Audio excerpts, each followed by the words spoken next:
brighter day in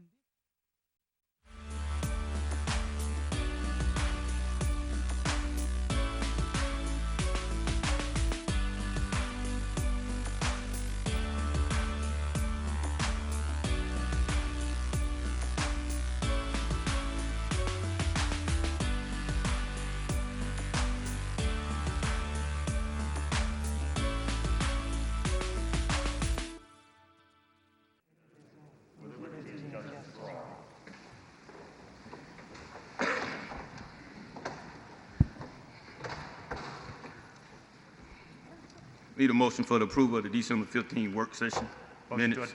Motion to adopt. All in favor? Please raise your hand. Unanimous. Motion for the approval of the December regular council meeting, December 15. Motion to adopt. All in favor? Please raise your hand. Unanimous. Okay, we need approval for the December 28 recess council meeting. Need a motion? Motion to adopt. All in favor, please raise your hand. 4 with 1 abstention. All right, Mayor?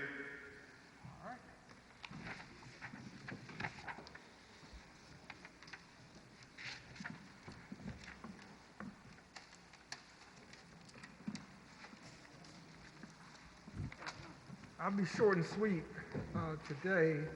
The data compilation for revenue collections on sales, use, and lodging, gas, and alcoholic beverage taxes are not complete due to a short month of the Christmas and New Year's holidays. So we'll have a report for you on the financial update at the next council meeting on the 19th.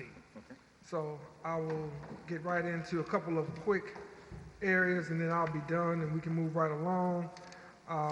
Certainly want to wish everyone a happy new year. Hope everyone has had a good start to the new year as you did with the Christmas holiday as well as New Year's. But that being said, we have not seen the positive impact there as it relates to COVID-19. And just today we've had 414 cases confirmed in Montgomery County, which is a increase of 158% over Montgomery's 7-day average. And don't have to tell you that's not a good place for us to be. And we have to keep in mind that the medical community believes that there's good reason to think these numbers are going to continue to increase due to obviously, family gatherings and things along those lines over the holiday break. And so as we look at this increase that we've seen, we really want everyone in the community to understand just what's at stake, and that is that we're in a very precarious time right now in relation to the COVID-19 pandemic. I was just got an alert that they may change the college football playoff next Monday, which I know will impact some Crimson Tide fans in this room because of COVID-19 status with Ohio State. It wasn't the University of Alabama. But that's just an indicator that, again, whether you're an athlete or whether you're in the schools or you're in the community, we have a lot of challenges where this is concerned, and our hospitals are getting close to a level that's not where we want to be. And so we need everyone, again, to kind of dial it back a little bit and to really buckle down as it relates to practices and gatherings that you may be having socially, professionally, even those in the faith community. Just use good judgment, use discretion where this is concerned. And I won't go over all these numbers, but they just aren't good right now. And we just need to keep that in mind. Moving to a more positive part of my message, I want to highlight our community hero. Well, before I do that, I'm going to get to some more data. I'll come back to that. I want to end on a positive note. Let me get to New Year's Eve, and I know that's been a big issue normally around this time of the year. What happened on New Year's Eve here in the city, and I do want to say that the volume of calls that MPD received on New Year's Eve dropped by 36% over last year. calls for shots fired dropped by 9%. Some of these numbers are right behind you or on your screen. Additionally, shot spotter calls fell by 7%. There was one subject that was apprehended for firing a weapon. So I want to commend Chief Finley and the police department for their work and adjusting their practices to try to cut down on celebratory gunfire. Also want to commend them and the community for changing their habits as well. And I don't know if the reward had anything to do with it or not, but when you see these numbers, then I hate to say it, but if that's what it takes, then we may just continue with that. So it's just something for us to think about. But I want to commend the chief and the community for helping us reduce these numbers overall with what we saw on New Year's Eve. Now, I will get to our community hero. He is someone that many of us have gotten to know very well. He is Pastor Richard Williams, and he is the pastor at Metropolitan United Methodist Church.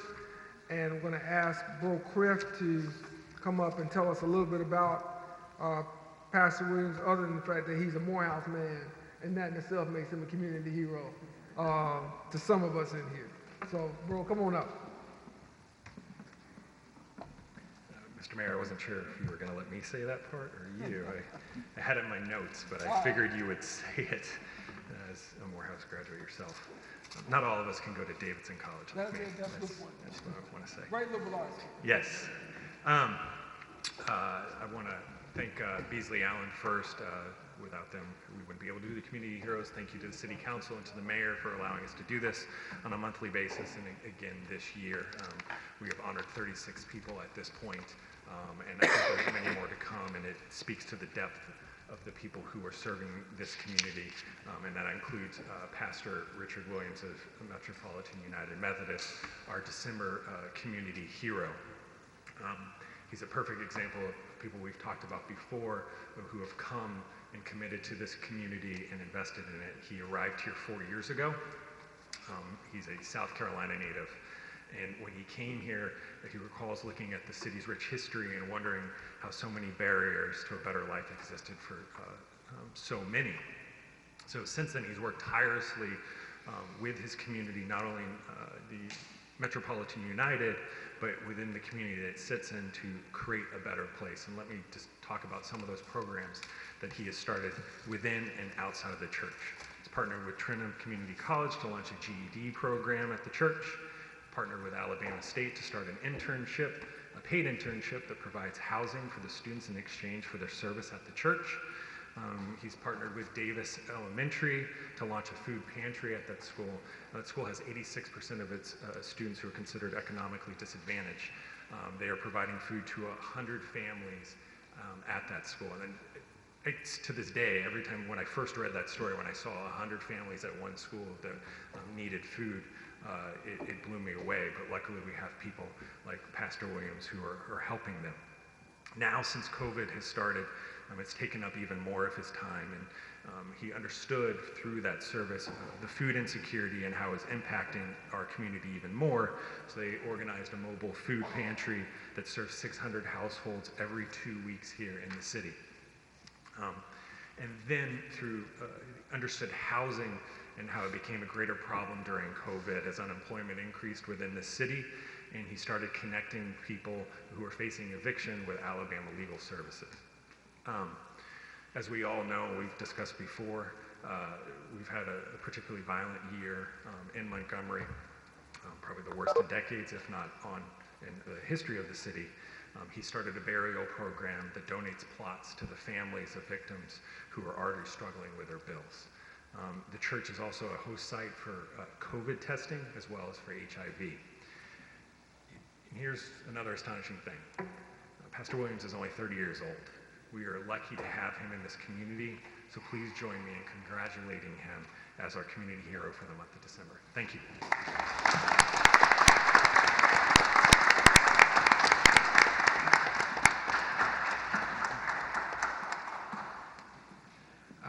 I'm speechless for this opportunity. What I would like to say is I want to thank This past year, we were able to serve 18,000 households in our community, and that's just a joy to know that our neighbors trusted us to serve them in that way. And so those that we are able to impact, I'm grateful to them that they open their doors and they allow us to be strangers and then become neighbors and prayerfully become friends and then family members. And so with that spirit, I thank every volunteer that has allowed us to be able to do the work.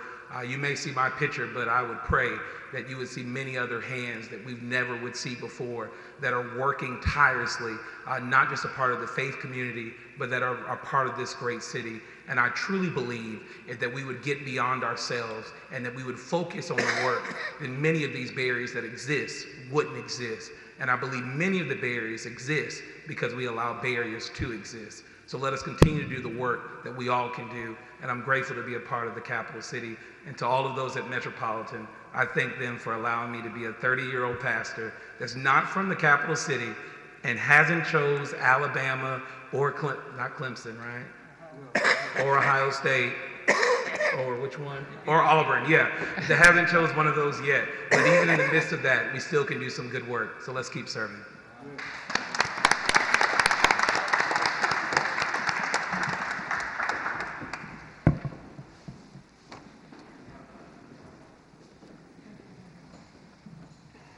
Morehouse ought to stand up. Let's see. 1, 2, 3. 1, 2, 3. Perfect. All right.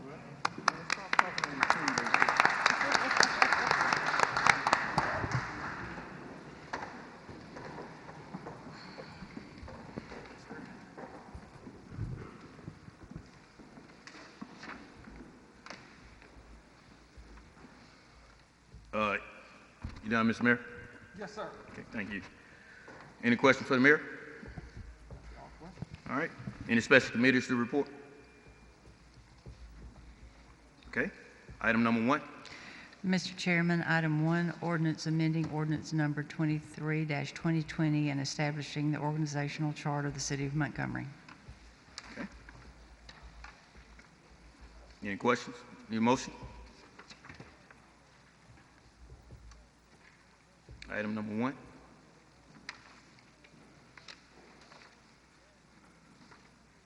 No question, all in favor? We don't have a motion. Oh, okay. Move to adopt. All in favor, please raise your hand. Unanimous. Ordinance is adopted. Item 2, presentation of written report by Chris Conray regarding Rebuild Alabama.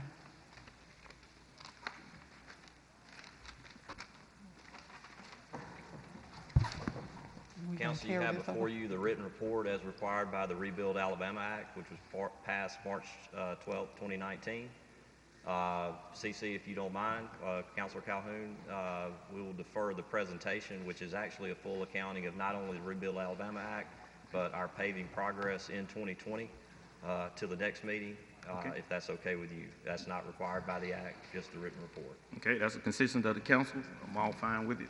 We'll see you on the 19th. I'm good with that, thank you. Thank you. Item 3, resolution authorizing Mayor Reed to execute an agreement with AlDOT for Riverfront Greenway Trail Extension and ADA upgrades. Need a motion, suspension of rules? Motion to suspend the rules? All in favor, please raise your hand. Unanimous. Motion to adopt? All in favor, please raise your hand. Unanimous. Resolution is adopted. Item 4, resolution setting a show cause hearing for Michelle Wilson doing business as Signature Event Center for February the 2nd, 2021 at 5 p.m. Who that? Yeah, they sent a letter. Chief Reeves.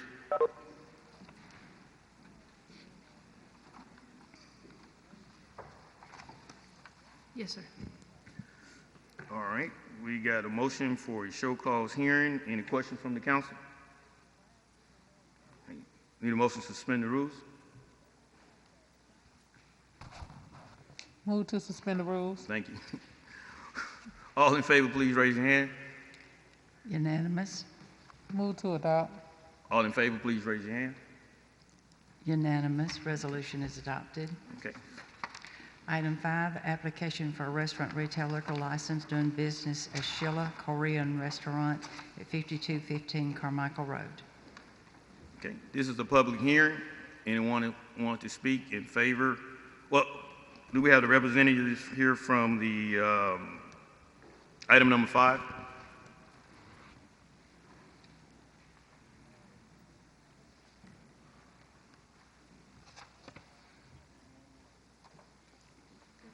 Yes, ma'am.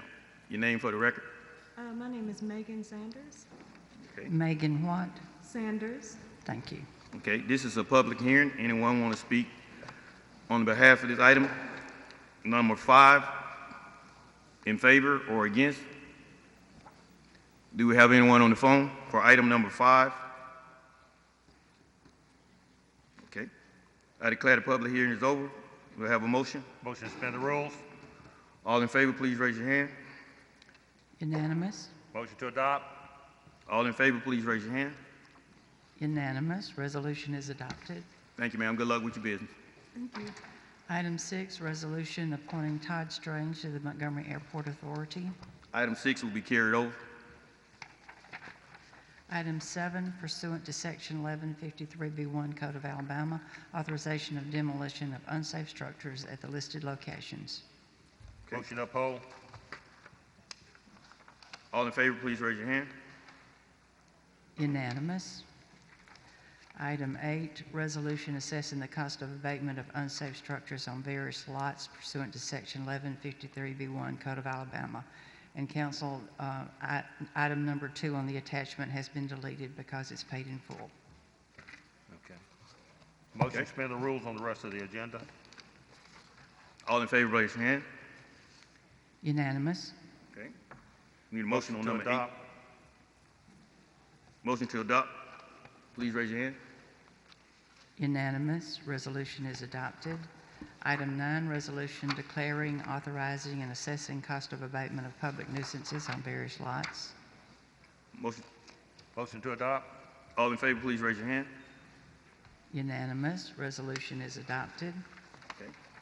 Madam Clerk, do we have anything in? Mr. Baldwin? Mr. Chairman, Yes. I Mr. passed out something I want to have reheard. Last time we had a gentleman in here that wanted us to consider him having a restaurant liquor license. Okay. We found out that because of the variance that he had, he cannot have that, even though that's what he would like to do. So what I've asked to do is I'm asking for a motion to reconsider what we did last time, which we had a unanimous approval. I've checked with everybody on the street, and everybody there are okay with what he's doing. So I'm asking now for a motion to reconsider. Okay. There's a motion on the floor to reconsider. All in favor, please raise your hand. Unanimous. Motion to adopt. All in favor, please raise your hand. No, sir. We need a motion to amend now. Okay. Okay. Motion to amend. A motion to amend. Okay. And so the public will know, we're changing it from a restaurant liquor license to a Back to a lounge lounge. Class 1. Yeah. Okay. So we have a motion to amend. All in favor, please raise your hand. Unanimous. Now motion to adopt. All in favor, please raise your hand. Unanimous. The resolution is adopted as amended. Okay. Thank you. Good luck with your business. Yes, sir.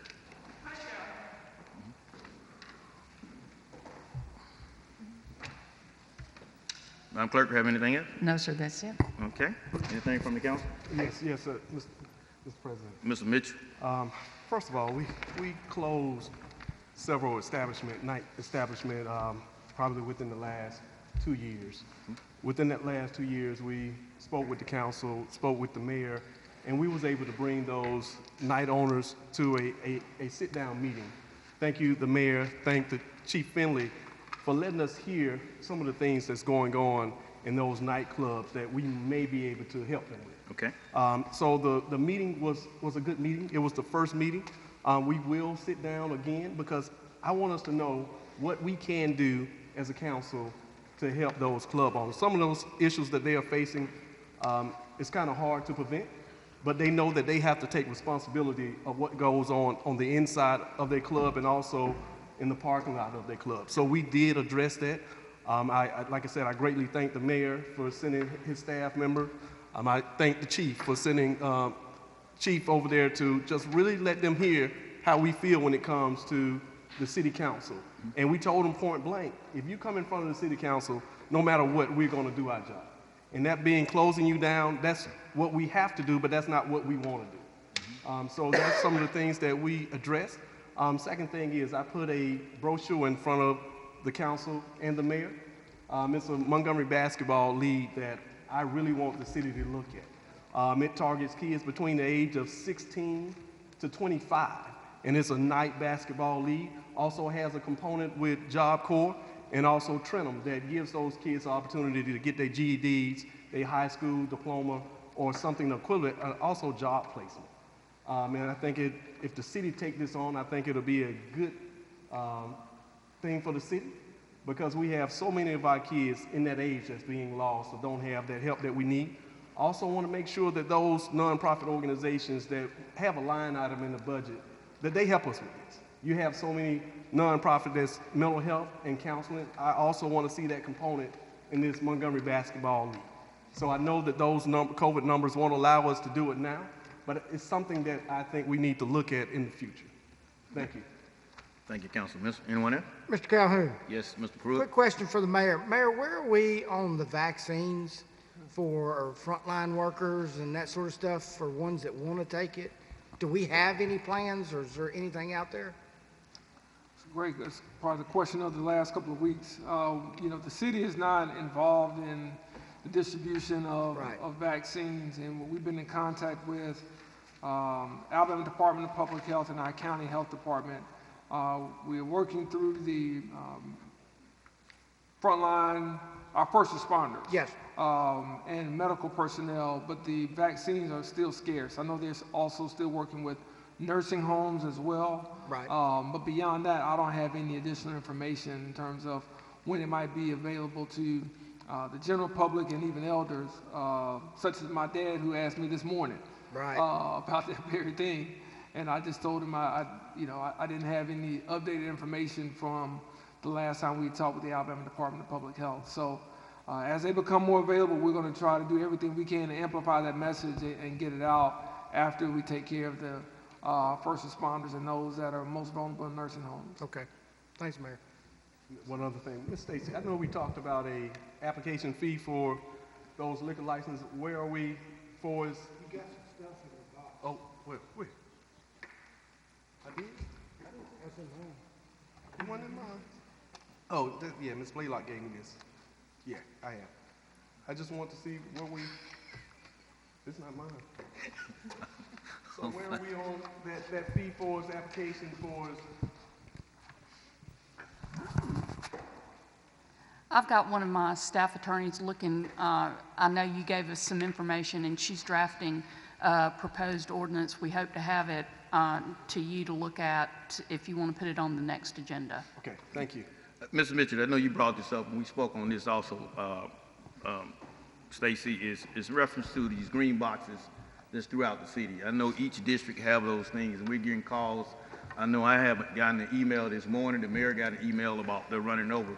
And the ones that's out, like near Home Depot, with a lot of this, what we call homeless going on, people are just breaking in those things and they're scattering those.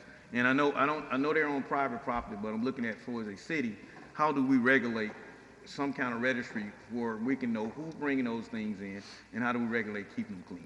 Yeah, there are some other cities that have ordinances that require the nonprofits to register them. The problem is, I think what we've seen, and we've talked about this maybe a couple of years ago, we looked at it, is the people who are putting these boxes out there, we're not able to identify who they are. They're not putting any identification on the boxes to let us know how to locate them. The property owners don't know who's putting it on there. They're just showing up and putting them on there. I think Councilman Mitchell and I spoke about this as well, that he actually had a property owner wanting to know what their recourse was, how they could get it off, and we can't go on and take it off. We're looking at, I know Councilman Jenwright suggested that we look at outlawing them, And I think we can do that. The problem is enforcing it, again, because we don't know who's putting them on there. It's a really difficult battle to fight when you don't know who you're fighting. Okay. So we are looking at the options, seeing what else is out there. So far, all we've really found is the registration requirements. Okay. And I've asked our attorneys and staff to reach out to those municipalities and ask them how effective it is for them. Okay, but thank you. We know we're working on it. All right, any other thing? Meeting adjourned.